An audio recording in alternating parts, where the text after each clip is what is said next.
For centuries, people have searched for a magic potion to a healthy and longer life. Ancient Asian cultures created concoctions from gold and mercury. Europeans believed alchemy could create an elixir of life from a philosopher's stone. And Spanish explorer Ponce de Leon traversed Florida for the fountain of youth. None of it worked. In fact, poor Ponce's quest and life were cut short by restless natives, and a heck of a lot of other people got some pretty nasty heavy metal poisoning. Well, today we're not falling for magic stones or youthful fountains, but we're still on the search for instant health and vitality with pills and diets and plain old wishful thinking. Psst, I got it for you, the real deal, right here. 4 simple things you can do every day to live longer and better. You ready? The first and most important is not to smoke. It is by far and away the most dangerous thing to your health that anyone could do, short of jumping out of an airplane without a parachute. People know about lung cancer, but it really affects almost every cancer in the body is increased by cigarette smoking. There's also major increased risk in heart disease, strokes, and then there's the short-term effects of cigarette smoking, which is increasing the risk of infections, asthma, and heartburn. And these are simple everyday things that people come and see the doctor all the time. And not smoking will reduce all of those. Okay, we've all heard the don't smoke so many times that it hardly holds up to the mystique and allure of a magic elixir. Heck, we've heard it so much that we start to tune out the message. So, instead of listing stats about all the horrible things smoking does, I'll just give it to you straight. There's a reason don't smoke is number 1 out of 4, or even out of 100 pieces of advice we can give you. Smoking kills, and it poisons health. Want to live longer? Don't smoke. Simple as that. Next. The second key to staying healthy is eating a healthy diet. Everyone worries when they go on a diet that they are going to starve and they're not going to be able to have food that's flavorful, and that's not true at all.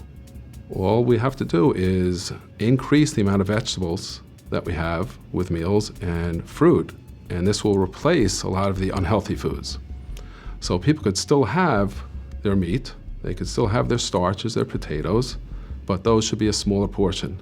In a plate of food, the meat should be a quarter of the plate, the starch should be a quarter of the plate, and half the meal should be vegetables. This allows a person to eat healthy, allows them to get flavor that they want, but they're filling their appetite with low-calorie, high-vitamin foods. When it comes to diet, rule number 1 is don't skip breakfast. It's called the most important meal of the day for a reason. People who skip breakfast are hungrier throughout the day, and as a result eat a bunch of junk at other meals. Skipping breakfast also slows down your metabolism. Not good if you're trying to shed a few pounds. Okay, so we've already added at least a decade to your life. A lot better than some mercury poisoning would have done. Next. Third way to stay healthy is to exercise. And anyone could exercise. People think about exercise and they think they're going to get hot and out of breath and pain, and they don't want to start. All the studies on exercise show that it doesn't have to be every day, and it doesn't have to be for an hour. You can start off with just a half an hour every other day or 3 days a week.